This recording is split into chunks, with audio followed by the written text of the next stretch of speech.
नमस्कार, स्वागत है आपका मार्केट अड्डा वीकेंड स्पेशल में। 2023 खत्म हो रहा है और नए साल के स्वागत के लिए हम लोग हैं। मार्केट में 2023 में एक तूफानी रैली हमने देखी। हर तरफ बाजार में तेज़ी थी। किसी भी सेक्टर को देखिए, स्टॉक्स में आप देखिए, एक बड़ी तेज़ी बनी। लेकिन जो हमेशा से जिनको बहुत आलोचना की जाती थी कि ये स्टॉक चलते नहीं है, बहुत अंडर वैल्यूड रहते हैं, इस रैली में उन्होंने सबको पीछे छोड़ दिया, पस्त कर दिया सबको। और वो है सरकारी कंपनियां, पीएसयूज, जो कि बहुत मुश्किल से चलती हैं, हाईली अंडर वैल्यूड है, फिर भी कोई उनको पूछता नहीं था।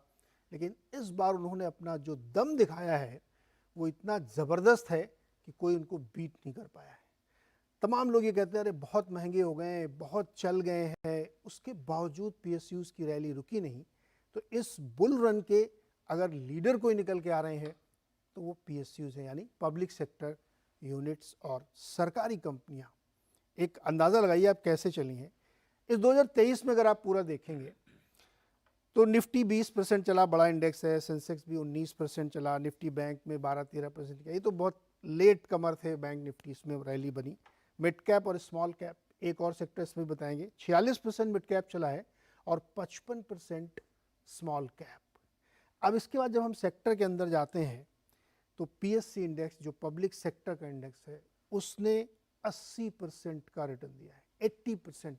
आप सोचिए कितनी ज़बरदस्त रैली है। रियल एस्टेट शुरुआत में खूब चला, फिर बीच में रुका, फिर उसने भी गियर अप किया और 80% का रिटर्न उसमें भी आया है। ऑटो में 48% की तेजी, फार्मा में 33% की तेजी। पीएसयू बैंक इंडेक्स अगर अलग से आप देखें उसमें भी 32% की तेजी बनती दिखी। इसी तरीके से आईटी, जो सबसे लेगार्ड माना जाता था, उसने भी 24% के रिटर्न दिया है। मेटल में भी 19%, एफएमसीजी में 29%। तो ये जो रैली है सरकारी कंपनियों की, पीएसयू की, ये क्यों आई है? ऐसा क्या बदल गया? 10 साल मोदी सरकार को हुए, 10वें साल में अब हम इलेक्शन में जा रहे हैं अगले साल। इस साल अचानक से पीएसयू सेक्टर्स में इतनी बड़ी रैली क्यों बनी? क्या कोई स्ट्रक्चरल चेंज हुए थे, या बहुत अंडर वैल्यूड थे, लोगों की अब नज़र पड़ी, या सिर्फ लिक्विडिटी इतनी आई सिस्टम में कि जिसको जहां जो मिला वो खरीदने लगा, इसलिए पीएसयू में तेजी आई है? क्योंकि 5,000-6,000 स्टॉक लिस्टेड है, उसमें अंडर वैल्यूएशन ढूंढने जाएंगे तो आपको 50 स्टॉक मिलेंगे। लेकिन पीएसयू में ही इतनी दिलचस्पी लोगों की क्यों रही? और ख़ास तौर पे उसमें जब ये बात होती है कि मिड कैप और स्मॉल कैप, बीच में आपको ध्यान होगा एक बड़ा विवाद भी हुआ था। लार्ज कैप वाले लोग गुस्सा हो गए कि अरे भाई ये मिड कैप क्यों चल रहे हैं, इनको चलना नहीं चाहिए, ये तो कमज़ोर है। तो बीच में एक झटका भी आया था, लेकिन उसके बाद रिवेंज बाइंग हुई और मिड कैप स्मॉल कैप ने फिर एक बार तूफानी तेज़ी दिखाई, जो कंटिन्यू है, रुक नहीं रही है। तो इसके कारण क्या है, और क्या इस बुल रन की जो चल रहा है लगातार, उसके लीडरशिप में वाकई पीएसयू है और ये कंटिन्यू रहेगी? क्योंकि दुनिया भर के बाजारों में देखिए, आपको एक उदाहरण बताता हूँ, अमेरिका का आप जाइए तो आप वहाँ देखेंगे नैस्डैक ने 44% की रैली दिखाई है। आईटी इंडेक्स, हालांकि वो मैग्निफिसेंट 7 टॉप बड़ी 7-8 कंपनियों के दम पे होता है, लेकिन फिर भी बाद में उन्होंने ब्रॉड बेस्ड रैली की। एसएनपी, जो दुनिया का सबसे बड़ा इंडेक्स है, उसने भी 25% की रैली दिखा दी है। लेकिन वहाँ का जो छोटू इंडेक्स है, रसेल 2000 जिसको बोलते हैं, उसने भी तूफानी तेजी दिखाई और सारे इंडेक्स को उसने बीट किया है। तो ये सिर्फ भारत का फिनोमेना नहीं था कि छोटे मझोले शहरों में तेजी थी, दुनिया भर में थी। और चूंकि इसमें ज़्यादातर सरकारी कंपनियां इस कैटेगरी में फॉल हो रही थी, इसलिए भी इस इंडेक्स में एक बड़ी तेज़ी बनी। रेलवे आपको याद होगा, डिफेंस आपको याद होगा। तो इन सब के पीछे कारण क्या है, ये आज हम समझेंगे। और उस कारण के बाद जो हम इसका निकालना चाहते हैं टेक अवे, वो ये कि क्या आने वाले साल में भी या सालों में यही सेक्टर लीडरशिप लेके चलेगा। इसे बातचीत करेंगे। हमारे साथ जो 4 खास मेहमान विद्वान हैं, और सबसे मैंने ये प्रॉमिस लिया था कि हमें सिर्फ आज पीएसयू सेक्टर पे बात करनी है। मिहिर वोरा जी हमारे साथ हैं, सीईओ हैं ट्रस्ट म्यूचुअल फंड के, बहुत अच्छे तरह से आप परिचित हैं। संजय सिन्हा सर हमारे साथ हैं, फाउंडर हैं सिट्रस एडवाइजर्स के। प्रकाश दीवान जी हैं, मार्केट के जाने माने जानकार, और स्टॉक पिकिंग में कोई सानी नहीं इनका। और गौरव बिस्सा जी वाइस प्रेसिडेंट इनक्रेड के हैं। दरअसल ये शो की जो परिकल्पना नहीं, मैं गौरव जी से बातचीत में ट्रिगर हुई। शो में हम लोग बैठे थे, बातचीत करें तो बहुत पीएसयू हो रहा, तो मैंने गौरव जी से कहा चलो इस पर एक शो ही करते हैं और आवाज़ अड्डा प्लान करते हैं। तो ज़्यादातर क्रेडिट गौरव जी को जाता है, जिन्होंने मुझे इसका आइडिया दिया कि इस पर बातचीत ज़रूर करनी चाहिए। तो गौरव जी आपसे ही शुरू करते हैं। सबसे पहले आप मुझे बताइए कि ये पीएसयू की जो इतनी बड़ी रैली हम लोग देख रहे हैं और रुक नहीं रही है, कहीं कोई साइन नहीं वीकनेस के, क्या मानते हैं आप क्यों हो रही है रैली? सेक्टोरल डिटेल्स में और सब चीज़ों में हम लोग देर में, पहले तो ब्रॉड बेस क्यों रैली हो रही है? नमस्ते नीरज जी। सबसे पहले आपके दर्शकों को, सब पैनलिस्ट को, आपको, आपकी टीम को नववर्ष की शुभकामनाएं। और रही बात क्रेडिट की, तो मैं समझता हूँ इतने दिग्गज जो हमारे साथ में हैं, तो मेरा कोई उसमें क्रेडिट बनता नहीं है कि मैं लूँ। मार्केट के बड़े बड़े दिग्गज शो के हिस्सा बने हैं। लेकिन देखिए, अगर बात की जाए किस तरह से स्पॉटिंग हुआ है, तो दो चीज़ें इसमें काफ़ी अच्छी थी। पहली, अगर आप देखी जाए कि एक धारणा थी कि मिड कैप्स जो है, पीएसयू बैंक्स है या दूसरे पीएसयू स्टॉक्स हैं, ये फिज़ल आउट बहुत जल्दी हो जाते हैं, और ये हुआ भी था। अगर आप पिछले 10 साल का हिस्ट्री भी अगर देखेंगे, तो ऐसा नहीं है कि पहली बार मिड कैप्स पीएसयूज़ में एक अच्छा मोमेंटम देखने मिला। पहले भी आया था, लेकिन वो फिज़ल आउट हो रहा था। अब की बार अगर आप देखें, तो एक 15 साल, जैसे आपने निफ्टी पीएससी इंडेक्स कहा, 15 साल का एक अच्छा ब्रेकआउट हमको देखने मिला था। तो जो पहले हमको पीएसयू स्टॉक्स में तेज़ी दिख रही थी, वो इंडेक्स के अभाव में था। इंडेक्स में तेज़ी नहीं थी, लेकिन इंडिविजुअल स्टॉक्स में तेज़ी थी। जैसे अगर चर्चा की जाए कि आज लोग इतने बुलिश हैं इंडिया की इकोनॉमी के लिए, ऐसा नहीं है कि आज से 5 साल या 10 साल पहले लोगों को टाटा पे या अंबानी पे या बिरला पे या और बिज़नेस हाउस पे नहीं था। आज लोगों को भरोसा इसलिए आ रहे होंगे, काफ़ी सारे जो छोटे-मझोले बिज़नेसेस हैं, वहाँ पे भी काफ़ी अच्छा एक आपको परिवर्तन देखने मिल रहा है। तो यहाँ पे इकोनॉमी जो है, वो सपोर्टिव है, और जो नीचे स्टॉक्स, जब कंपनीज़ हैं, वो भी अच्छा परफ़ॉर्म कर रही है। सिमिलरली इस बार ऐसा हुआ है कि आपको काफ़ी अच्छा एक breakout, multi year more than decade breakout आपको देखने मिला पीएससी इंडेक्स के अंदर, और फिर एक इंडिविजुअल काउंटर्स के अंदर आपको तेज़ी चालू हो गई है। तो एक कारण ये था कि इस बार जो भयंकर तेज़ी देखने मिली है, वो रीज़न ये है क्योंकि आपका इंडेक्स भी चल रहा है और कंपोनेंट्स भी चल रहे हैं। दूसरा, काफ़ी एक सिंपल थ्योरी है, जो हम कहते हैं डाउ थ्योरी। तो ये ट्रेंड रिवर्सल चालू हुआ है, और अब तो अभी काफ़ी अपसाइड आ चुकी है, लेकिन ट्रेंड रिवर्सल हमको देखने मिला था तकरीबन मार्च-अप्रैल 2023 में, जहाँ पे काफ़ी सारे जो पीएसयू थे, जैसे आपने भेल की चर्चा की थी शो के शुरुआत में, तो ये सारे स्टॉक्स में काफ़ी अच्छा एक ट्रेंड रिवर्सल देखने मिला मंथली चार्ट्स पे, 10-10, 12-12, 15-15 साल के।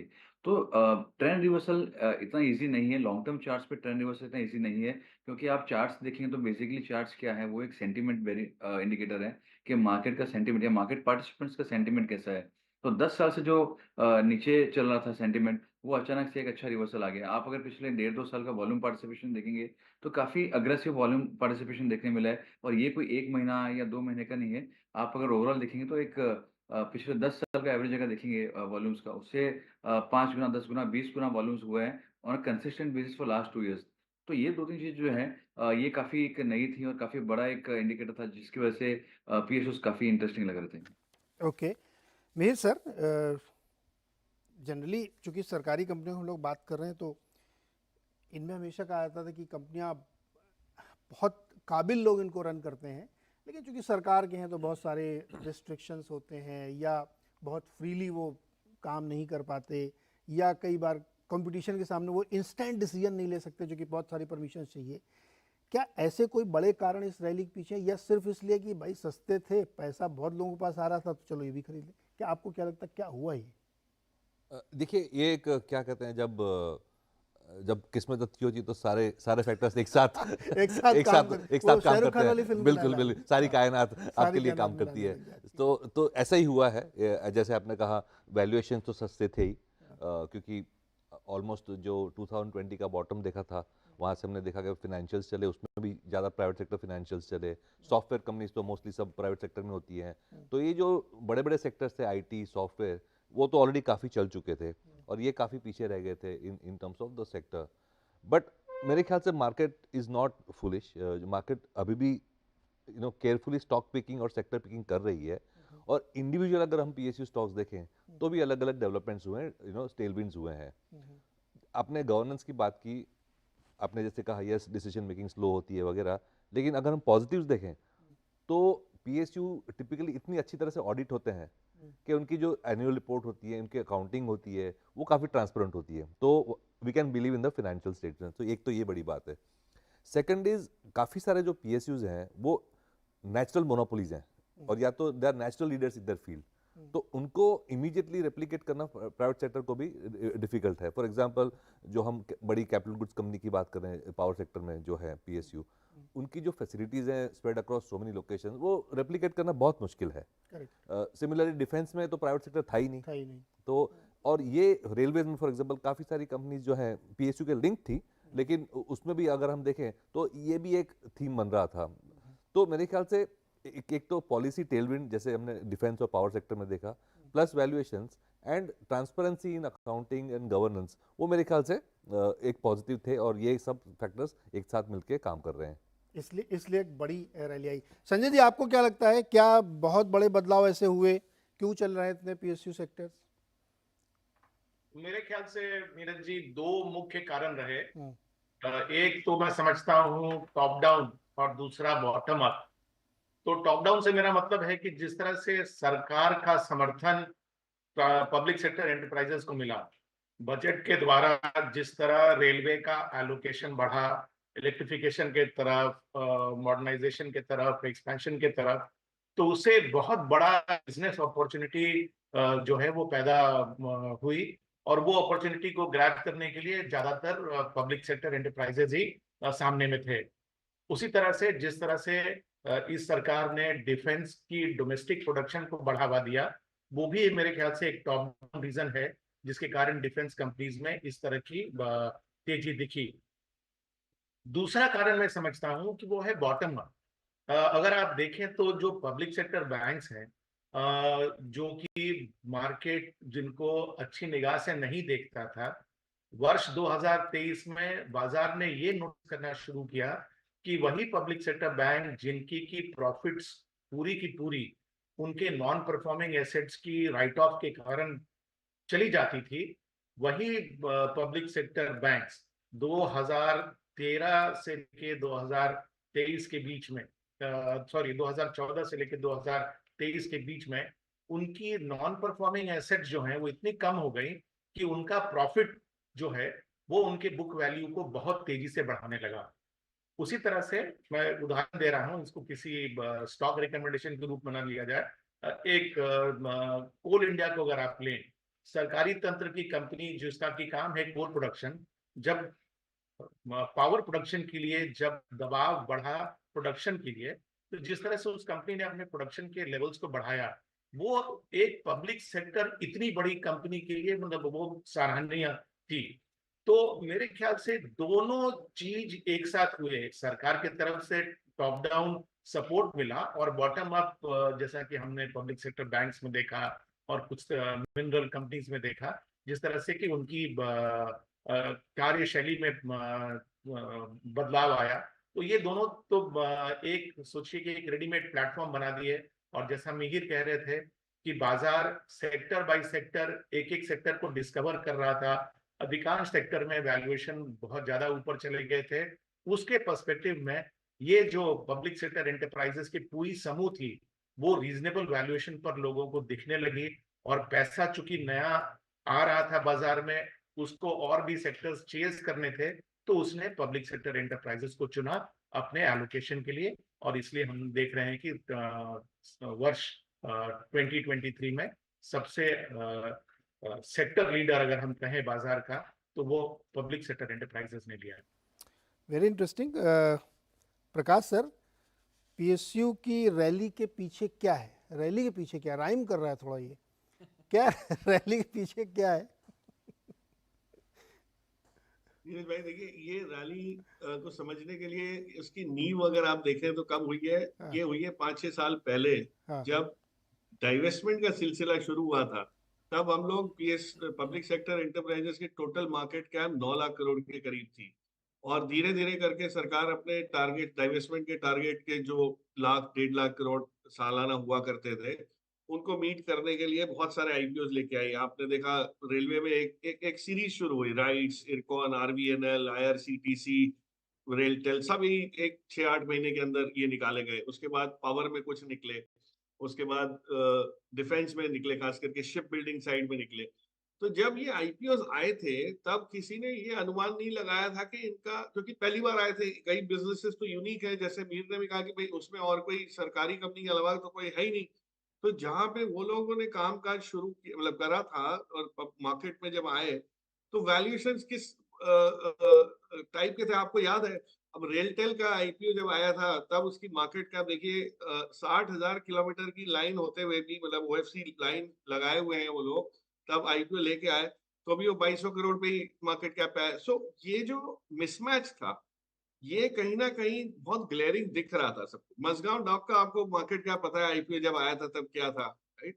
और ये सब होते हुए सबको पता था, ये नहीं कि सडनली एकदम से डिस्कवर हो गया कि ये बहुत अच्छा काम कर रहे हैं। हुआ क्या कि जब सरकार ने कोविड के बाद आत्मनिर्भरता का बिगुल बजाया और कहा कि भाई अब हम कोई भी चीज पे बाहर के देशों पे डिपेंड नहीं करेंगे, चाहे वो डिफेंस हो या रेलवे हो या पावर, कुछ भी हो, हम लोग सब कुछ हमारे हिसाब से अपने आप ही काम किया जाएगा। तो दायित्व किस पे आया? पीएसयूज पे आया। और पीएसयूज ने बेखूबी ये इस चैलेंज को स्वीकार करके रिटर्न किया, वो वापस जो जो एक्सपेक्टेशन थी उसके मुताबिक उन्होंने काम किया। और वहां पे सर सबको समझ आने लगा कि अगर आत्मनिर्भरता और ये वैल्यूएशन जो पीएसयूज के मिल रहे हैं, इसको अगर समझा जाए तो ये कहीं ना कहीं आपको इसमें रीसेट या रीवैल्यूएशन का दौर दिखेगा ही दिखेगा। तो ये शुरुआत तो हो चुकी थी, बट अब सरकार के काम की वजह से जो पीएलआई, जैसे संजय ने कहा कि सरकार ने भी ये इस टाइप का जो जो काम किया और जो पंप प्राइमिंग की इकोनॉमी को वापस एक नए उसे ढालने के लिए, मजबूती पे लाने के लिए, तो अधिकांश कंपनीज ने जो रिटर्न्स देना शुरू किया वो आपको मिसमैच था वैल्यूएशन के तौर पे। तो वो इस साल हमने करेक्ट कर दिया है। ये मैं नहीं कह रहा कि करेक्शन हो गया और मतलब करेक्शन ऑन द अपसाइड ही, तो जो मिसमैच था वो पूरा हो गया, लेकिन आगे चल के अभी भी बहुत जगह है क्योंकि लोगों को इनके काम करने की प्रणाली की समझ आ गई। तो वो स्केल और समझ आते, जैसी समझ आई है मार्केट को, वो धीरे धीरे अपना आगे बढ़ना शुरू हुआ है। तो ये मिसमैच की वजह से ये सेट हुआ था। 6 साल पहले हमने आईपीओ देखे, एकदम सस्ते भाव पे आईपीओ आए और आत्मनिर्भरता ने उसमें तड़का लगा दिया परफॉर्मेंस। करेक्ट। अब आते हैं हम लोग थोड़ा सेक्टर पे और थोड़ा इसको समझते हैं डीप पे। इस गवर्नमेंट को चूंकि शामिल इसलिए करना पड़ेगा इस चर्चा में क्योंकि उन्हीं की कंपनियां हैं, प्रेसिडेंट साहब इनके मालिक हैं। मोदी गवर्नमेंट ने पिछले 8-9 सालों में जो अभी प्रकाश जी कहते हैं नींव रखी है। बहुत छोटी चीज़ें वो जब बोलते हैं तो उसको बहुत सीरियसली लेना चाहिए, दरअसल वो बहुत बड़ी होती हैं। जैसे मुझे याद है एक बार जब कोविड के दौरान उन्होंने 20-25 लाख करोड़ के एक पैकेज का ऐलान किया, उसमें बहुत सारी ऐसी इंफ्रास्ट्रक्चर योजनाएं थी। फिर अलग से उन्होंने गति शक्ति का ऐलान किया। पावर सेक्टर का रिफॉर्म तो मुझे लगता है कि बहुत कम लोगों ने उसको ढंग से पढ़ा भी होगा कि क्या उन्होंने रिफॉर्म किए थे, और तब उन्होंने पढ़ा जब पीएफसी आरएफसी डबल हो गए। तो बहुत सारी इस गवर्नमेंट की चीज़ें हैं जो लोग शायद ध्यान नहीं दे रहे थे। वो लीगेसी की नॉलेज है कि भाई जब पीएससी चलते नहीं है, थोड़ा चल गए फिर गिर पड़ते हैं, इसलिए उधर ध्यान ही नहीं देना है। लेकिन इस बार उन्होंने चमत्कार किया। मैं एक छोटी सी चीज़ आप लोगों के साथ शेयर करता हूँ। गवर्नमेंट सेक्टर में एक बार नहीं कई बार पीएसयू के जो लोग हैं उनसे पूछा गया, नीर सर जो आपने बात कही थी ना कि भाई ये बताओ, आप इस देश की सबसे बड़ी कंपनी है, आपसे बड़ा कोई है ही नहीं, प्राइवेट छोड़ो आपको market cap small cap type का क्यों है ऐसा? तो उन्होंने कहा साहब काम करने के लिए जो आज़ादी चाहिए, डिसीजन मेकिंग जो चाहिए, तो उनको ये कहा गया कि आपको जो रोके उसका नाम बताओ आप, लेकिन आप बड़ा बन के दिखाओ। तो उन्होंने दिखा दिया। आप पावर में लीजिए, रेल में लीजिए, डिफेंस में लीजिए, धुआंधार बैटिंग हो रही है। ये गवर्नमेंट ने तय किया है और उनको ये बताया गया कि आप अगर लीडर हैं सेक्टर के, मोनोपोली है आपकी, तो फिर साबित भी करिए। ये नहीं कि आप देश की सबसे बड़ी कंपनी और मार्केट कैप आपका 6000 करोड़, ये थोड़ी चलेगा। तो ये जो चेंज किए गए, पैराडाइम शिफ्ट किया गया, इसका असर हम लोगों को अब देखने को मिल रहा है। इस कॉन्टेक्स्ट में मैं एक एक सेक्टर की चर्चा करता हूँ। पावर सेक्टर जैसे सर, पावर सेक्टर में मेरी जानकारी हिसाब से 3 बड़े रिफॉर्म किए गए। पहला ये किया गया कि आप 3 चीज़ें होती है, एक होता डिस्कॉम, एक होता पावर जेनको, और फिर ट्रांसमिशन, अंत में ट्रांसमिशन के बाद कस्टमर आ गया जिसको देना है। तो 2 रिफॉर्म तो कर लिए इन्होंने। अभी पावर प्रोड्यूसिंग कंपनी को बहुत दिक्कत नहीं है, जो बीच में ट्रांसमिशन और डिस्ट्रीब्यूशन वाली कंपनी, उसका भी पैसा नहीं फंसता है। अभी आपको फ्री बिजली देनी तो आप झेलो। एंड यूजर जो है, अभी वहां तक ये जो स्मार्ट मीटरिंग के अब टेंडर निकल रहे हैं 10-10 लाख 20-20 लाख, ये 3rd फेज है।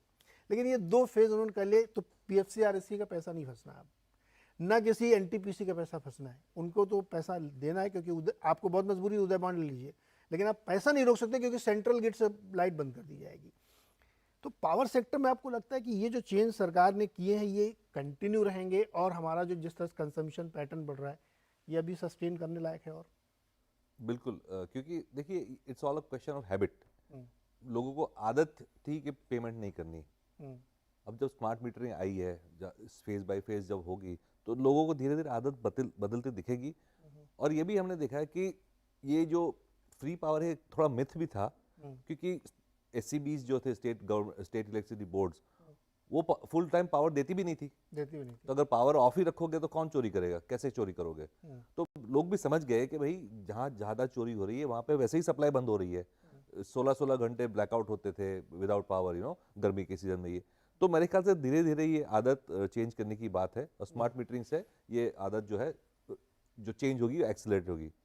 बट आई थिंक मेरे ख्याल से उससे भी बड़ा जो रिफॉर्म नहीं कहेंगे बट एक डेवलपमेंट हुआ है, वो रिन्यूएबल्स का हुआ है। हमने लास्ट 10 साल में बहुत ज़्यादा स्ट्रेस किया है रिन्यूएबल्स को, सोलर एंड विंड खास करके, और बहुत सारी कैपेसिटीज प्राइवेट सेक्टर में आई है। लेकिन suddenly after a few years हमने लास्ट 2-3 साल में ये रियलाइज किया है कि रिन्यूएबल्स का सप्लाई जो होता है वो अनइवन होता है। अनलाइक कोल बेस्ड और गैस बेस्ड प्लांट जहाँ पे आप रैंप अप और रैंप डाउन अपने इच्छा से कर सकते हो पावर प्रोडक्शन, रिन्यूएबल्स तो विंड जब आती है तो आती है, सोलर भी जो दिन में आती है रात में नहीं आती है, तो ये सिक्लिकल होता है। तो उनकी जो ग्रिड कैपेसिटी है वो एक्चुअली एक गीगावाट है, तो ओनली 10 to 20% यूज हो पाती है ड्यूरिंग द डे, और वो भी स्पाइकी होती है। तो जो बेस लोड होता है जहाँ पे चाहिए होता है, वहाँ पे हमारी जो थी वो डेफिसिट दिखने लगी थी। तो हमने थोड़े साल के लिए मेरे ख्याल से अंडर इन्वेस्ट किया था ट्रेडिशनल पावर जनरेशन में, कोल बेस खास करके। वो हमें रियलाइज हुआ है कि ग्रिड की स्टेबिलिटी के लिए ये भी चाहिएगा। सेकंड इज जो रिन्यूएबल्स के लोकेशंस हैं वो बहुत अलग अलग जगह पे हैं। जो विंड पावर होता है वो सी के पास होते हैं या माउंटेनस एरिया में होते हैं, सोलर जो है वो डेजर्ट एरिया में है। तो उनके लिए ट्रांसमिशन ग्रिड को भी स्ट्रेंथन करना पड़ा है, क्योंकि इनको अलग अलग जगह से व्हीलिंग करनी पड़ती है। तो ट्रांसमिशन और कन्वेंशनल एनर्जी में एडिशनल हमें इन्वेस्टमेंट करने की जरूरत पड़ गई, क्योंकि हमने रिन्यूएबल्स में इतना रैंप अप किया है। और हम अगर देखें तो ट्रांसमिशन में तो ऑफ कोर्स प्राइवेट सेक्टर है, लेकिन कोल बेस्ड पावर जनरेशन में 1-2 ही पब्लिक सेक्टर कंपनीज हैं, तो उनको ज़्यादा फायदा हो गया। इंटरेस्टिंग। गौरव, बहुत सारे सेक्टर हम लोग ले ही रहे हैं, पावर, डिफेंस, रेलवे, बहुत सारी चीज़ों को इस तरीके से सरकार ने चेंज किया, मैनेज किया, रादर कि बीच में बहुत ग्रीन पावर का और सबका आया, लेकिन जो भी बता रहे थे समीर सर कि वो चेंज हुआ, उनको लगा कि नहीं ये एकदम से हो नहीं पाएगा, बीच में आपको ये चीज़ें रखनी पड़ेंगी। तो ये जो पूरा सेक्टोरल एक लोड मैं इसलिए कह रहा हूँ क्योंकि डिफेंस की कई कंपनियों के पास या रेलवे की कई कंपनियों के पास इतने बड़े ऑर्डर्स हैं कि 5-5, 6-6, 8-8 साल के लिए उनकी ऑर्डर बुक फुल है। अभी एग्जीक्यूशन पे क्वेश्चन लोग करते हैं, भाई बना पाओगे कि नहीं, ऑर्डर तो उतने तुमने ले लिए हैं। आप कैसे देखते हैं सारे चेंजेस को? जी गौरव। देखिए, अगर मैं ओवरऑल, अगर आप देखिए पावर का देख लीजिए, चाहे आप डिफेंस का देख लीजिए, और अगर आप देखेंगे तो 2 चीज़ें इसमें काफ़ी इंपॉर्टेंट हो जाती है कि जैसे अगर आप देखिए जब आप ऑर्डर्स आते हैं, एक उछाल आपको देखने मिलती है। फिर जैसे आपने कहा क्वेश्चन आते हैं कि यहाँ से एग्जीक्यूशन हो पाएगा या नहीं हो पाएगा। तो थोड़ी बहुत जो है वो प्रॉफिट बुकिंग ज़रूर आती है, लेकिन उसके बाद में अगर आप देख रहे हैं तो फ्रेश जो है वो एक काफ़ी अच्छा करेक्शन हो नहीं पाता है, एक फ्रेश बाइंग ऐसे इमर्ज हो रही है। तो मुझे लगता है कि यहाँ पे जो ट्रेंड है वो पकड़ चुका है। थोड़ी बहुत प्रॉफिट बुकिंग, यहाँ से मार्केट भी काफ़ी हीटेड हो चुका है।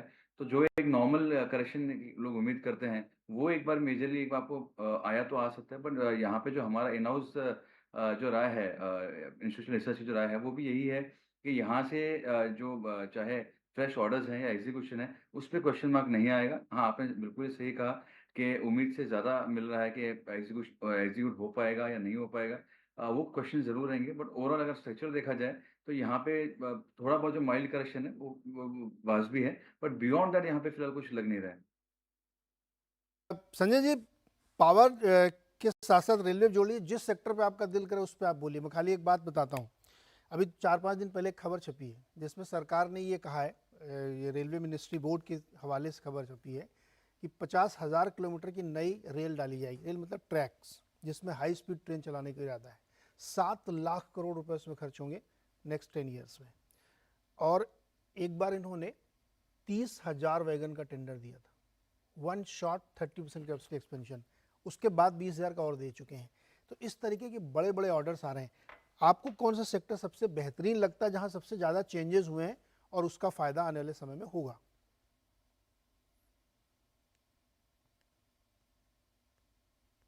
संजय जी। तो उसमें ऐसा है नीरज जी की, देखिए एक आंकड़ा पावर सेक्टर के बारे में रखा गया कि भारत में पर कैपिटा पावर कंजम्पशन जो है वो 800 यूनिट पर हेड है, और यही आंकड़ा अगर आप यूएस का देखें तो ये 9000 यूनिट पर हेड है। तो जब भी इकोनॉमिक प्रोग्रेस होता है तो किसी भी परिवार में किसी भी कंज्यूमर के लिए सबसे पहला आइटम जो कंजम्पशन का बढ़ता है वो होता है पावर से रिलेटेड। तो जब हम अभी $3 ट्रिलियन की इकोनॉमी से और आगे बढ़ने वाले हैं, हम विश्व के 5वें लार्जेस्ट इकोनॉमी से हम तीसरे सबसे बड़े इकोनॉमी बनने वाले हैं, तो पावर कंजम्पशन और उससे रिलेटेड पूरा इकोसिस्टम जो है वो बहुत एक्सपोनेंशियल ग्रोथ देखने जा रहा है। वो पावर जनरेशन होगा, वो पावर ट्रांसमिशन होगा, डिस्ट्रीब्यूशन होगा, मीटरिंग होगा, अप्लायंसेस होगा। और चूंकि पावर क्षेत्र में जो खास करके जनरेशन का हिस्सा है वो पब्लिक सेक्टर से डोमिनेटेड है, तो ऑब्वियसली जनरेशन एंड ट्रांसमिशन ये जो दो सेक्टर हैं ये डोमिनेटेड हैं पब्लिक सेक्टर से। सो यहाँ पर मुझे लग रहा है कि आपको ना सिर्फ एक साल का, आपको अगले कई साल में इस तरह का प्रोग्रेस देखने को मिलेगा। इसी इकोनॉमिक आउटलुक से संबंधित है रेलवे का आउटलुक। जब हमारी इकोनॉमी की साइज बढ़ेगी तो इस इकोनॉमी को मूव करने के लिए वो गुड्स हो, लोग हो, उन सबको मूव करने के लिए आप रोड के द्वारा इतनी बड़ी तादाद में गुड्स को मूव नहीं कर पाएंगे, आपको रेलवे की जरूरत पड़ेगी। आज ऑलरेडी हमारा जो रेलवे इंफ्रास्ट्रक्चर है कुछ कुछ सेक्टर्स में ओवरबर्डन है। खास करके ईस्टर्न साइड में आप देखें तो कुछ कुछ सेक्टर्स हैं जो कि 110% कैपेसिटी पर काम कर रहे हैं आज। तो इसलिए रेलवे में जो एक्सपेंशन होने वाला है वो भी बहुत ही बड़े स्केल पर होगा। और अभी जिस तरह से वंदे भारत ट्रेन की शुरुआत हुई है, बुलेट ट्रेन कुछ सालों में, मुझे लगता है 2 साल में वो भी चालू हो जाएगा। तो जो हमारा पुराना ढर्रा रेलवे का रहा है, जो slow moving goods and passenger train की, वो भी काफी तेजी से उसमें बदलाव आना जरूरी है। तो मैं समझता हूँ कि ये जो मैक्रो इकोनॉमिक फैक्टर्स हैं जो कि हमारी देश की इकोनॉमिक डेवलपमेंट की गति से रिलेटेड है, तो ये पावर और रेलवेज ये बहुत बड़ी स्केल पर इसमें आपको दिखेगा। बजटरी एलोकेशन, साथ ही साथ एग्जीक्यूशन, और ये इस स्केल पे होने वाला है जैसा कि हम लोगों ने पहले नहीं देखा है। तो मेरे ख्याल से इन दोनों सेक्टर्स पर आपको अगले कुछ सालों के लिए उत्साहित होना बिल्कुल लाजमी है। प्रकाश सर, आपको बैंकिंग सेक्टर नहीं पसंद आ रहा, जहाँ ट्रिपल बैलेंस शीट क्लीन कर दी गई? एविएशन सेक्टर देखिए जहाँ मैनीफोल्ड एयरपोर्ट बन गया। अभी तो देखिए अयोध्या का मार्च वाल्मीकि नया एयरपोर्ट क्या शानदार बना है, ब्यूटीफुल, नागर कला के इतिहास से बना है, और बहुत सारे एयरपोर्ट बने। तो इंफ्रास्ट्रक्चर मान लीजिए आप, तो बहुत सारे बने। आपके हिसाब से सबसे बढ़िया सेक्टर में रिफॉर्म्स कहाँ हो रहे हैं जो बड़े पोटेंशियल के लिए है? तो इसमें ये देखिए कि सरकार के जो प्रेजेंस जिन जिन सेक्टर्स में या बिजनेसेस में है नीरज भाई, वो एनेबलर्स हैं। आप अगर आप देखिए जो पावर सेक्टर है तो वो रिन्यूएबल्स में, रिन्यूएबल की फंडिंग में जो पिछले एक साल में आप देखिए 1.5 लाख करोड़ रुपए की लागत से जो एक्सपेंशन हुआ है, वो हमारे पावर शॉर्टेज को जो संजय बता रहे हैं कि बहुत क्लियरली हम तो अभी पावर कंजम्पशन में बहुत ही मतलब किंडरगार्टन में है, जहाँ यूएस वो 8वीं 10वीं 12वीं कक्षा में बैठे हैं। तो ये जो कंपनीज है ये एनेबलर्स है। उसमें पीएसयू बैंक्स को भी उसी एंगल से गिनता हूँ कि जहां जहां फंडिंग गैप है, और उसमें भी कई एनबीएफसी सरकार की आई। मुझे बहुत कंपनी पसंद आया करती थी, आईआरएफसी करके थी। जब जब आईपीओ आया था तो किसी को समझ नहीं आता था कि इसमें एक्साइटिंग क्या हो सकता है। ये करती क्या है कि जो सरकार का रेलवे का बजट है, उससे ज्यादा अगर रेलवे को खर्चा करना हो तो ये उनको चेक बना के दे देते हैं कि भाई ये गैप है, आप फंड ले लो हमसे।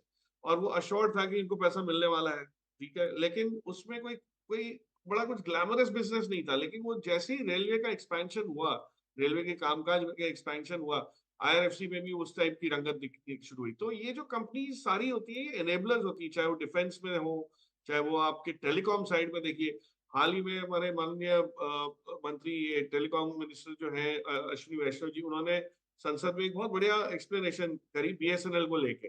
अब ये बीएसएनएल ऐसा है जिसका डाइवेस्टमेंट के पर चर्चा 5-6 साल पहले होती थी, बड़ा आर्ग्यूमेंट हुआ करता था कि इसको क्यों बेच नहीं देती सरकार, इसको क्यों पकड़ के रखे हुए हो, लॉस मेकिंग है, ये है वो है। अब उन्होंने कह दिया कि भाई जो चेंज आ रहा है, जो तब्दीली दिख रही है इसमें, उससे उन्होंने कहा ये भाई साहब नया, सब नया लगेगा, बन गया, ये बीएसएनएल की परिभाषा ही चेंज होगी। और इस वजह से जो आपको 4G जहां नहीं पहुंचा है, चाहे जियो का नेटवर्क हो या भारती का हो, जहां जहां नेटवर्क पहुंचाने की जो जो जो दायित्व है वो बीएसएनएल पूरा कर सकता है, विच नोबडी एल्स कैन रेप्लिकेट। तो ये चीजें जब होंगी तो आप देखिए, अभी तो हमारे यहाँ पे इंटरनेट सब जगह पहुंचा नहीं है और यूपीआई पे इतने नए सारे माइलस्टोन्स और रिकॉर्ड बन रहे हैं। तो ये जैसे जैसे ये सब चीजें आएंगी तो सरकार की कंपनीज ने एनेबलर्स का काम ज्यादा किया है। तो मुझे तो वो कंपनीज पसंद आती है जिनका गोल ये है कि फाइनल गोल को अच्छी तरह से मीट करने के लिए हमको काम करना पड़ेगा, चाहे वो बीएसएनएल का काम हो या कोई रेलवे में हो।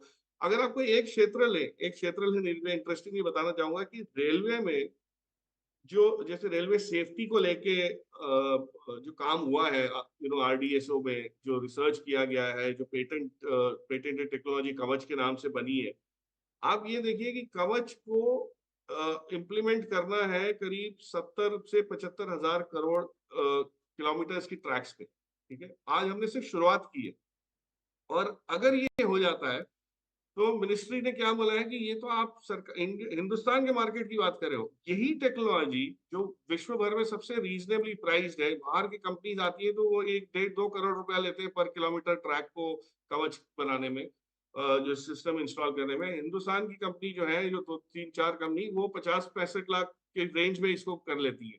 तो ये टेक्नोलॉजी आपको इजिप्ट में, अफ्रीका में, रादर ईस्ट यूरोप में, हर जगह इसको अमल में लाने की क्षमता होती है। तो हिंदुस्तान आत्मनिर्भर है, यही पीएसयूज आपको विश्व को हिंदुस्तान पर निर्भर बनाएंगे। सो ये जो आगे 5 साल का जो कार्यक्रम है, मुझे लगता है कि आप आत्मनिर्भरता को तो डाइजेस्ट कर लेंगे, सराह लेंगे, सब कुछ होगा, लेकिन विश्व भर भारत पे निर्भर, ये जो है ना थीम, इस पे देखिए, गौर कीजिए, and we will become very very relevant to the global scheme of things, जिसको कहते हैं अंग्रेजी में, कि वहां के देशों की ग्रोथ के लिए हमारी कंपनीज की टेक्नोलॉजी क्षमता सब कुछ मायने रखने लगेगी। तो हम फिर ये डिस्कशन सिर्फ हमारे यहाँ की सरकार के एक्सपेंशन की नहीं करेंगे, हम तो करेंगे कि ग्लोबली हमारी टेक्नोलॉजी कहाँ कहाँ यूज हो रही है, ये देखिए आप। प्रकाश जी, मुझे लगता है कि हमारा और आपका सूत्र एक ही है। मेरे एक बहुत बचपन के दोस्त है जो रेलवे में बहुत सीनियर पोस्ट पे है, इंजीनियर है वो। तो कुछ दिन मतलब 1-1.5 महीने पहले करीब उनसे हमारा यही डिस्कशन हो रहा था कि रेलवे में क्या चल रहा है। तो बहुत सारी इधर उधर की बातें बना, चूँकि वो मार्केट से उनका कोई लेना देना नहीं, तो वो अपना डिफरेंट कहानी मुझे सुना रहे थे कि ये हो रहा है, वो हो रहा है। तो बोले कवच में भी, ये कवच क्या है? तो उन्होंने बताया कि कवच पे आरडीएसओ और 2 बहुत पुरानी कंपनी है जो 10 सालों से सरकार के साथ मिलकर रिसर्च कर रही हैं। और ये बात अभी प्रकाश जी ने कही कि एक्सपोर्ट मार्केट, उन्होंने सरकार को ये लिख के दिया है कि हम ये भारत में नहीं, दुनिया भर में बेचेंगे कवच। हज़ारों ऐसी जगह हैं जहाँ पे हमारे इस प्रोडक्ट की डिमांड है। हैदराबाद के सेंट्रल लैब में बैठते हैं, वो रिसर्च करते हैं, और वो प्राइवेट कंपनीज, मैं नाम इसलिए नहीं लूँगा क्योंकि तुरंत लोग उसको फिर डिफरेंट एंगल में लेंगे, और वो कवच की सबसे बड़ी कंपनीज हैं। नाम से आप नहीं पहचान पाएंगे, लेकिन वो कवच की लीडर है। और चूंकि 15 साल 10 साल से उनके संबंध रेलवे के साथ, तो इसलिए वो उन्हीं के साथ काम कर रहे हैं।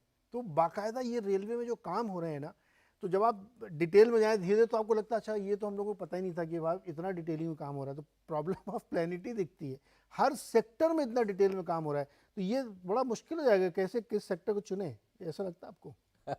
प्रॉब्लम ऑफ प्लेंटी में तो हमें कोई प्रॉब्लम नहीं है अगर इतनी सारी चॉइसेस। फ्रैंकली आपने डिफेंस क्यों छोड़ दिया पता नहीं है। नहीं डिफेंस छोड़ा नहीं, मैं आ रहा हूँ क्योंकि वहाँ पे भी एक्सपोर्ट की बात हो रही है। हमने आर्मीनिया में मिसाइल्स दी हैं हमने एक्सपोर्ट के लिए, तो वो काफ़ी सारे ऐसे थिंग्स बन रहे हैं। तो I think problem of plenty है, और कोइंसिडेंटली ये सब मेक इन इंडिया, आत्मनिर्भरता और मैन्युफैक्चरिंग की जो थीम है उसके साथ मैच भी हो रही है।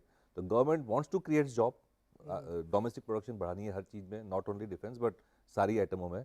और मेरे ख्याल से ये PLI स्कीम है, आत्मनिर्भरता है, मेक इन इंडिया है, डोमेस्टिक सोर्सिंग है, ये लॉन्ग टर्म के लिए not only for exports and indigenous production but technology absorption के लिए और जॉब क्रिएशन के लिए बहुत ज़्यादा इंपॉर्टेंट है, और बहुत इंपॉर्टेंट रोल प्ले करेंगी ये GDP ग्रोथ में। इंटरेस्टिंग। अच्छा, जीडीपी ग्रोथ तो अगर 0.5% ही बढ़ेगी तो इस तरह बढ़ेगी। गौरव, ये सवाल मैं आपके साथ लेकर मुझे 2 चीज़ें आप लोगों को समझनी है। सारे डिफेंस भी उसमें इंक्लूडेड है। मेरे पास डेटा है 16,000 करोड़ का तो इसी साल एक्सपोर्ट हो चुका है अब तक। एक प्रॉब्लम ऑफ प्लेनिटी है, क्या ओवरफ्लो हो रहा है, जिस सेक्टर में आप देखिए उसी में सब तेजी से काम हो रहा है। दूसरा, एग्जीक्यूशन एक चैलेंज होगा क्या डिफेंस के लिए, खास तौर पे एचएएल की ऑर्डर बुक देखिए आप, बीडीएल की ऑर्डर बुक देखिए आप, इवन बीएमएल की ऑर्डर बुक देखिए आप। तो ये आगे जाके एक थोड़ी चुनौती बनने वाली है, या वो कैपेबल है कि नहीं साहब इतना ऑर्डर मिल गया तो कैपेक्स करने में क्या दिक्कत है? जी गौरव। देखिए, जैसे हमने पहले कहा था कि और बाकी पैनलिस्ट ने भी जैसे कहा कि काफ़ी एक महत्वपूर्ण सेक्टर्स है, एनेबलर टेक्नोलॉजीज़ हैं, और यहाँ पे अगर एग्जीक्यूशन नहीं होगा तो ये जस्ट एक सेटबैक जो है वो सिर्फ स्टॉक मार्केट के रिलेटेड में कहें वैसा नहीं होगा। अगर आप ओवरऑल देखेंगे तो जो हमारी क्षमताएं हैं, जो है सबसे अभी बॉर्डर्स पे जो हम देख रहे हैं, और जो हमने देखा कि इसराइल और वो पर्टिकुलर रीजन में हो रहा है, तो ये काफ़ी जो फोकस है वो डिफेंस पे आ चुका है। और ये जो है मैं समझता हूँ कि यहाँ पे थोड़ी भी जो चूक जो है, या थोड़ा भी एक लीवे दिया जाए, वो फिलहाल अफोर्डेबल नहीं रहेगा, और ये आने वाले समय में और बढ़ता रहेगा। और जैसे भी चर्चा हो रही थी कि एक्सपोर्ट जो है, यहाँ पे भी काफ़ी ज़्यादा भारी जोर दिया जा रहा है। तो यहाँ पे सिर्फ ये नहीं है कि हमको बना के कंज्यूम करना है, जहाँ पे हम थोड़ा सा रिलैक्स होकर बैठ जाएं कि नहीं चलो अभी तो हमारे यहाँ पे कुछ ऐसे इश्यूज हो नहीं रहे हैं। लेकिन अगर आप एक नया मार्केट जो खुला है, तो वो मुझे लगता है कि उसको टैप करने के लिए, और जो फोकस जो गवर्नमेंट का है वो उस हिसाब से ही है, तो मुझे लगता है कि यहाँ पे एग्जीक्यूशन उतना ज़्यादा इम्पैक्टफुल नहीं रहेगा कि आपको ऑर्डर्स मिल गए हैं, आप उसको पूरा नहीं कर पा रहे।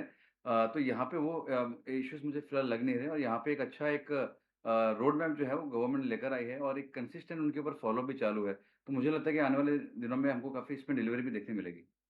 डिलीवरी भी देखने को मिलेगी, तो डिफेंस हो, रेलवे हो, पावर हो, बैंक हो, एयरपोर्ट्स का हो, रोड इंफ्रास्ट्रक्चर हो, कहीं कोई ऐसा सेक्टर नहीं सरकारी क्षेत्र में जहाँ पे सरकारी काम ना हो रहा हो।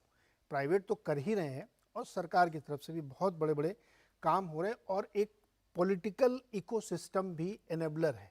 अभी किसी ने एनेबलर शब्द का यूज़ किया, तो चूंकि अब वो एक ऐसा लग रहा है, ऐसी फीलिंग है मार्केट में, डिस्काउंटिंग चल रही है उसकी, कि 24 का इलेक्शन गिवन है, तो वो भी एक बहुत बड़ा इनेबलर होता है मार्केट के लिए भी, और सरकारी कंपनियों के लिए तो होता ही है। खैर, एक छोटा सा ब्रेक लेंगे यहाँ पे। ब्रेक से वापस आके थोड़ा सा हम लोग ग्रीडी हो ही जाते हैं अपने दर्शकों के लिहाज से, तो आपका फेवरेट सेक्टर, आप स्टॉक का नाम लेना चाहें, सेक्टर बताना चाहें, उस पर चर्चा करेंगे। 2024 के लिए पीएसयू में क्या सबसे बड़ी थीम आपके हिसाब से होगी, छोटे से ब्रेक के बाद।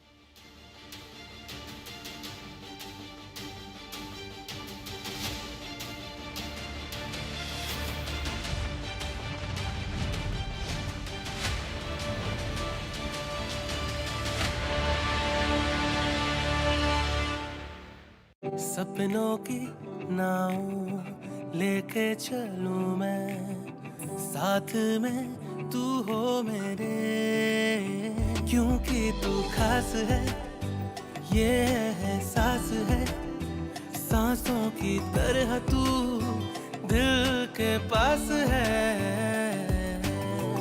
70 years of trusted care, backed by science and innovation. क्योंकि तू खास है।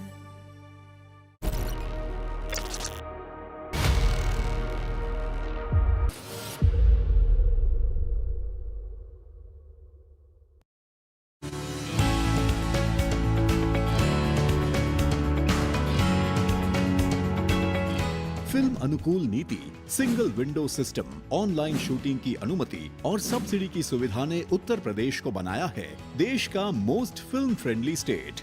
80 फिल्मों को सब्सिडी के तौर पर दिए गए हैं 44 करोड़ रुपए। विभिन्न स्थानों पर 450 से अधिक फिल्मों की हुई है शूटिंग। स्थानीय कलाकारों को मिला है अपना हुनर दिखाने का अवसर। माननीय मुख्यमंत्री जी मानते हैं कि सकारात्मक फिल्में समाज को जागरूक बनाने का आधार हैं। इसी के अनुरूप माननीय मुख्यमंत्री जी की पहल पर विश्व स्तरीय सुविधाओं से लैस इंटरनेशनल फिल्म सिटी की स्थापना की जा रही है। Film studio, hotels, malls, theme park, mixing और रिकॉर्डिंग स्टूडियो जैसी सुविधाएं फिल्म उद्योग के माध्यम से आकर्षित करेंगी पूंजी निवेश। मोस्ट फिल्म फ्रेंडली स्टेट, नए भारत का नया उत्तर प्रदेश। और इन्हीं रिश्तों के रेशों को, ऐसी एहसासों को पिछले 67 सालों से सहजते संवारते आए हैं। Oswald Soap Group, हर रिश्ते का रखे ख्याल।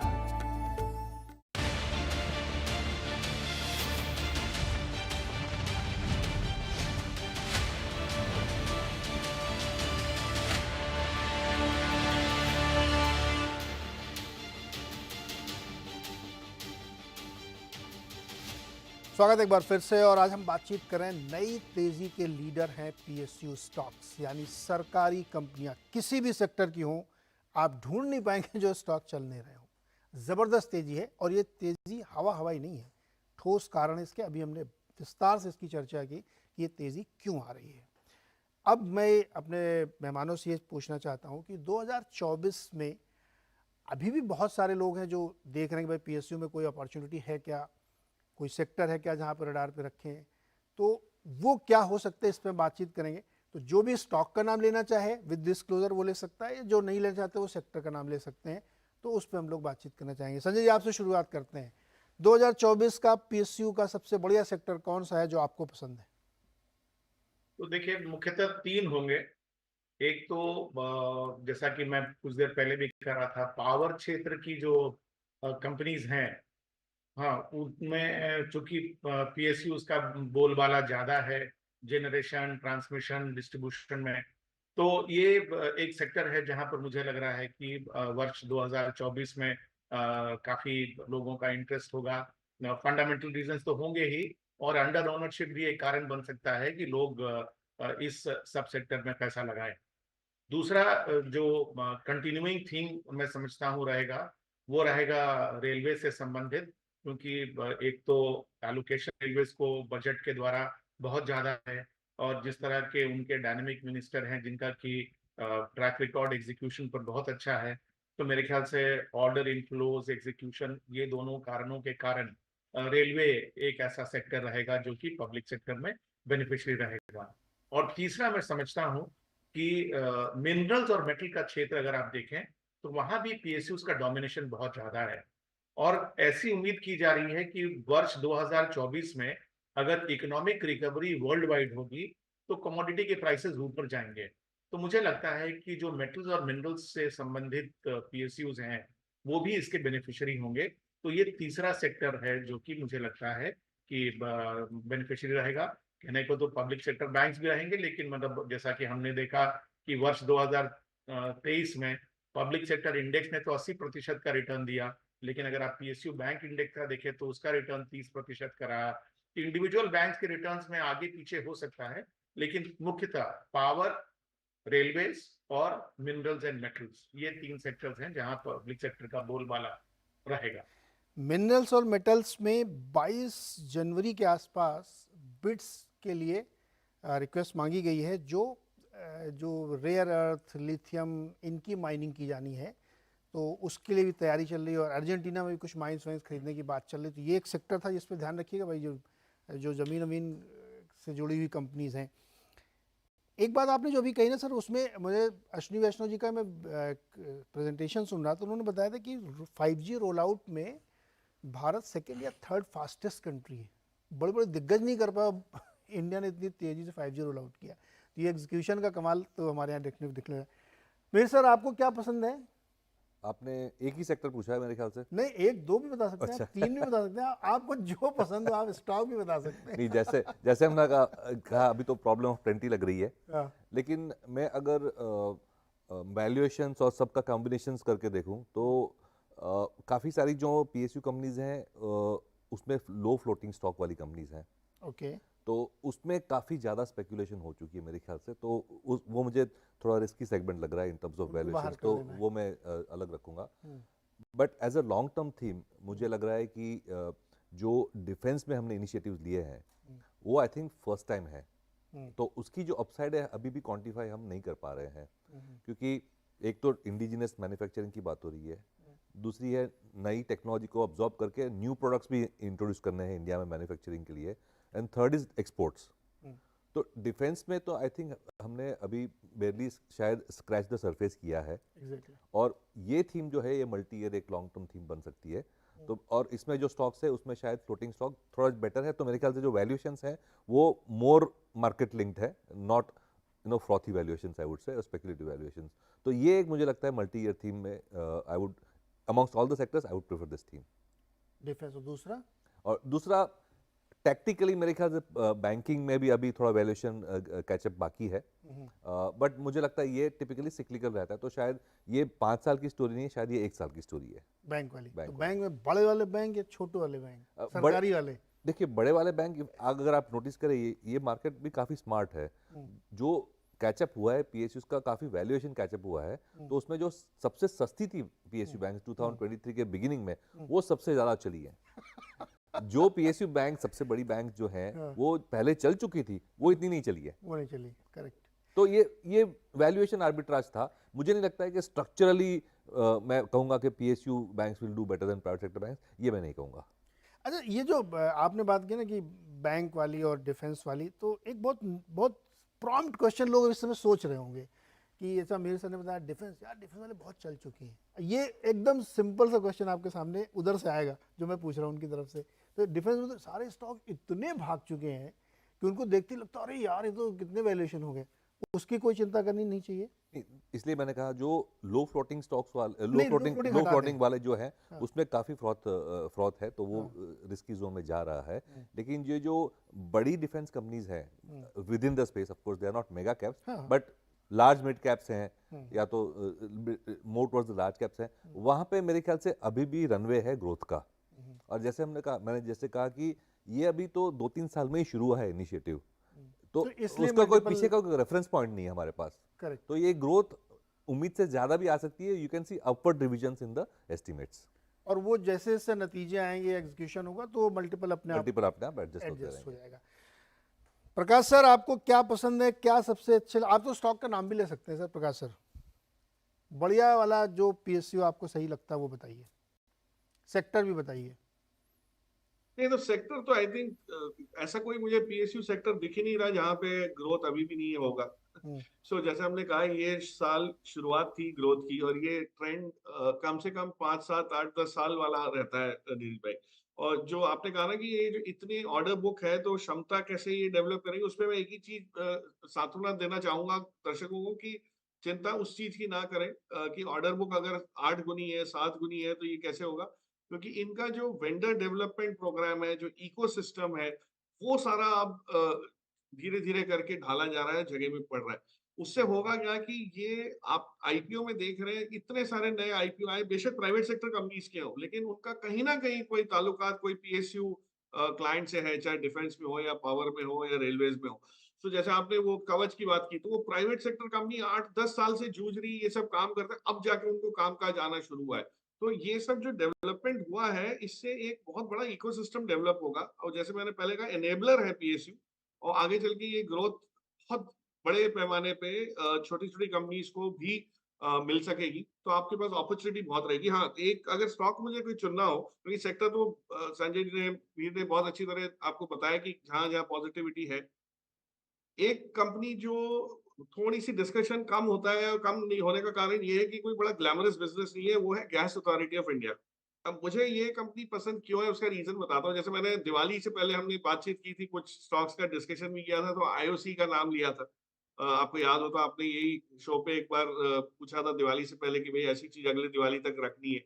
अब उस टाइम मैंने टारगेट 121 का तो दे दिया, तो मैं ये नहीं जानता था कि वो 90 से 121 इतनी जल्दी मार्केट उसको री रेट कर देगा। तो यही चीज आपको इस टाइप की री रेटिंग जो है ये गैस अथॉरिटी ऑफ इंडिया में मिलेगी, क्योंकि इतने साल से इन्होंने एक बड़ा बोरिंग काम किया कि पाइपलाइन बना के रख दी कि भाई जहाँ गैस आती है बाहर से, वो गैस लेके हम जहाँ पहुंचानी है, चाहे वो फर्टिलाइजर प्लांट हो, पावर प्लांट हो, सब जगह पहुंचा देंगे। सरकार जो पहल ग्रीन हाइड्रोजन में कर रही है ना नीरज भाई, उसमें ग्रीन हाइड्रोजन का ट्रांसपोर्टेशन में गैस अथॉरिटी ऑफ इंडिया को छोड़ के किसी की क्षमता नहीं है उसको एक जगह से दूसरी जगह यूजर एंड पे पहुंचाने की। जिस दिन ये कमर्शियली शुरू हो जाएगा और आप इसका जलवा देखेंगे, क्योंकि इंफ्रास्ट्रक्चर तो ऑलरेडी है इनके पास, इसको सिर्फ थोड़ा सा ट्वीक करना है, तो आपको इस कंपनी का स्केल और मार्जिन इस टाइप के दिखने लगेंगे जो अंदाजा अभी नहीं लग रहा है। तो ये एक जिसको कहते हैं ना giant waiting to be discovered है। मेरे हिसाब से इस साल 2024 में अगर कोई पैसा मैं लगाना चाहूंगा, एज ए डिस्क्लेमर ये बता रहा हूँ कि हमारे क्लाइंट्स को भी हमने रिकमेंड यही किया है कि इसको आप कम से कम 3 साल के नजरिए से लीजिए, पर हो सकता है इस साल आपको इसमें एक री रेटिंग जो है वो बनती हुई दिखेगी फ्रॉम द करंट लेवल्स। और कोई गेल? अच्छा, एक बात बताऊं, मैं तो सोच रहा था कि ऑयल का कोई नाम क्यों नहीं ले रहा है। मतलब मेरा फेवरेट सेक्टर है जो मैं ट्रैक करता हूँ, उसकी कोई बात ही नहीं कर रहा। IOC, BPC, HPC, Chennai petroleum देखिए आप, कभी सोच सकते थे कि वो 700 रुपये का स्टॉक हो जाएगा और वो 700 रुपये पहुंच गया है। क्या जबरदस्त रैली बनी। मजे की बात देखिए, ओएनजीसी जिसके लिए ऑयल का सस्ता होना नेगेटिव मानते हैं लोग, वो भी चल रहा है। ऑयल का प्राइस $75 हो जाए तब भी चल रहा है, क्योंकि एक्चुअली वो बहुत बड़ा उन्होंने एसेट क्रिएट किया है और हाईली अंडर वैल्यूड स्टॉक थे ऑयल वाले, जहां पे रैली बनी। तो आपने सही कहा कि 130-32 तो शायद हो ही गया आईओसी। और कोई नहीं पसंद आपको ऑयल में, या किसी और सेक्टर में? नहीं मतलब अगर एक ही चीज चुननी हो तो मैं तो अभी तो ये कह रहा हूँ, बट जैसे रेलवे में बैठू, मेरे का प्रॉब्लम ऑफ प्लेंटी है, आपको इतनी सारी चीजें दिखने लगेंगी डिफेंस में, रेलवे में, कि आपका प्रोग्राम में मतलब एक दो स्टॉक की जगह वो। इसके लिए कभी स्पेसिफिकली स्टॉक स्पेसिफिक डिस्कशन के लिए थोड़ा सा समय और निकाल के हम करेंगे प्रोग्राम, बेशक साल शुरू हो जाने सर दीजिए। शुभम शीघ्रम, अगले हफ्ते, अगले हफ्ते। हम ज्यादा प्रतीक्षा नहीं कराते अपने दर्शकों को।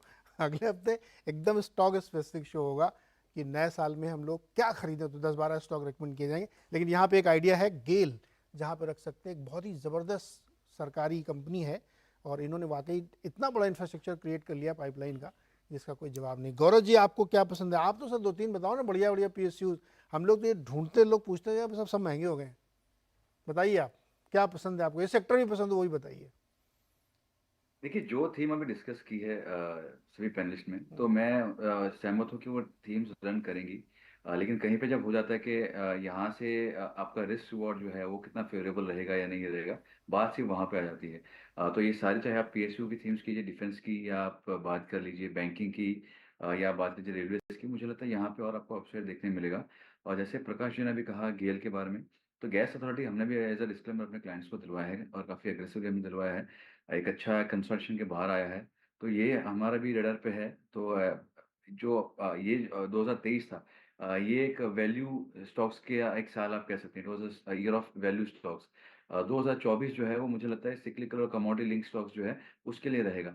तो यहाँ पे गेल जो है वो मुझे लग रहा है काफ़ी इसमें एक बेहतरीन पिक है, तो मैं सहमत हूँ प्रकाश जी के साथ में। दूसरी जो थीम है जो अभी फिलहाल उस पर इतनी चर्चा नहीं हुई है, एक संजय जी ने ऊपर से एक टच अपॉन किया था, वो है माइनिंग का। देखिए, एक आप चाहे डिफेंस की बात कर लीजिए, चाहे अगर आप रेलवेज़ की बात कीजिए या पावर की बात कीजिए, या और कोई एक थीम की या और कोई स्पेस की बात कीजिए, यहाँ पे सबसे पहला आता है गवर्नमेंट का इंटेंट, फिर आता है उसका पॉलिसी फ्रेमवर्क, फिर आता है एग्ज़ीक्यूशन। तो आपको पहली 2 चीज़ें आपको देखने मिल चुकी है। अब हम सवाल कर रहे थे कि चर्चा ये थी कि एग्ज़ीक्यूशन हो पाएगा, नहीं हो पाएगा। सिमिलरली मुझे लगता है कि जो माइनिंग है, यहाँ पे भी आत्मनिर्भरता है वो काफ़ी ज़रूरी है, और यहाँ पे ऐसा नहीं कि काम नहीं हुआ है। और जैसे आप सभी ने भी चर्चा भी की थी कि अपने रिस्पेक्टिव सेक्टर या स्पेसेस में ये जो है सबसे बड़ी दिग्गज कंपनीज हैं, तो यहाँ पे इनका इंफ्रा काफ़ी अच्छा है, इनकी रीच काफ़ी अच्छी है, इनकी एक्सपर्टीज काफ़ी अच्छी है। तो मुझे लग रहा है कि माइनिंग जो है as a theme, that will be the theme. जो पीएसयू की अगर देखा जाए तो अगली जो थीम आएगी वो माइनिंग में काफ़ी अच्छा आपको देखने मिल सकता है। तो पिछली बार जब हमने चर्चा की तो एनएमडीसी में की थी, अराउंड 160 के आसपास में हमारे टारगेट्स काफ़ी बड़े थे, लेकिन एक अच्छी अपसाइड हमको ऑलरेडी देखने मिल चुकी है, 200 के पार जा चुका है। तो कोई थोड़ा भी अगर करेक्शन अगर आता है तो आप इसमें देख सकते हैं। दूसरा जो है इसी स्पेस के अंदर जो है वो है MOIL, मैग्नीज ओर। यहाँ पे अगर आप देखें तो एक अच्छा ब्रेकआउट हमको यहाँ पे भी देखने मिला है। एक 12-13 साल का कंसल्टेशन के बाहर निकला है, वॉल्यूम काफ़ी अच्छे हैं। तो यहाँ पे मुझे लग रहा है, और अगेन एज ए डिस्क्लेमर हमने क्लाइंट्स को MOIL भी दिलवाया है। तो यहाँ पे मुझे लग रहा है कि माइनिंग थीम पे अगर कोई प्ले करता है तो ये MOIL हो गया, एनएमडीसी हो गया, ये काफ़ी एक अच्छा प्रॉक्सी प्ले बनते हैं। जीएमडीसी की बात आती है लेकिन वो ऑलरेडी मूव कर चुका है। तीसरा जो नाम रहेगा वो है हिंदुस्तान कॉपर का, वो भी हमने हफ्ते भर पहले क्लाइंट्स को दिलवाया था, काफ़ी अपसाइड आ चुकी है। तो कोई करेक्शन अगर आता है तो मुझे लगता है कि Hindustan Copper can also be on it. Copper as a theme मुझे काफ़ी अच्छा लग रहा है। अगर आप मेटल्स की बात की जाए, कमोडिटी की बात की जाए, तो सबसे ज़्यादा उम्दा, सबसे ज़्यादा बड़ी अपसाइड जो मुझे लग रही है वो कॉपर के अंदर लग रही है। मैं कॉपर फ्यूचर्स की बात कर रहा हूँ, कॉमेक्स पे जो ट्रेड होते हैं, तो वहाँ पे भी एक अच्छा लग रहा है। तो एक copper itself is looking very good, दूसरा पीएसयू थीम एक अच्छा लग रहा है, और तीसरा अगर आप इसके ओवरऑल चार्ट्स देखेंगे हिंदुस्तान कॉपर के, तो वो काफ़ी अच्छे लग रहे हैं। तो एक माइनिंग एज अ थीम पे है, जहाँ पे हमने क्लाइंट्स को हमने पोजीशंस बनवाई भी है और अभी भी दिलवा रहे हैं। ओके, तो माइनिंग एक और थीम है जहाँ पे कई सारे स्टॉक्स के नाम गौरव ने लिए हैं, और हमारे सारे मेहमानों ने जो भी सेक्टर या स्टॉक्स लिए हैं, स्टैंडर्ड डिस्क्लेमर है कि आप इसमें कोई भी एक्शन करें तो अपने फाइनेंशियल एडवाइज़र से ज़रूर पूछें, खुद भी पढ़ाई करें, देखें, समझें। इसलिए हम लोग बार बार डिस्क्लेमर देते हैं कि बाई सेल रिकमेंडेशन नहीं है, डिस्कशन के लिए हम लोग की है। बाकी जिन्होंने सीधे सीधे बताया है उन्होंने अपना डिस्क्लेमर इसमें ज़रूर दिया है। नए साल की सबको बहुत बहुत शुभकामनाएं। सर 10 सेकंड बताइए क्या प्लान है आपका नए साल का?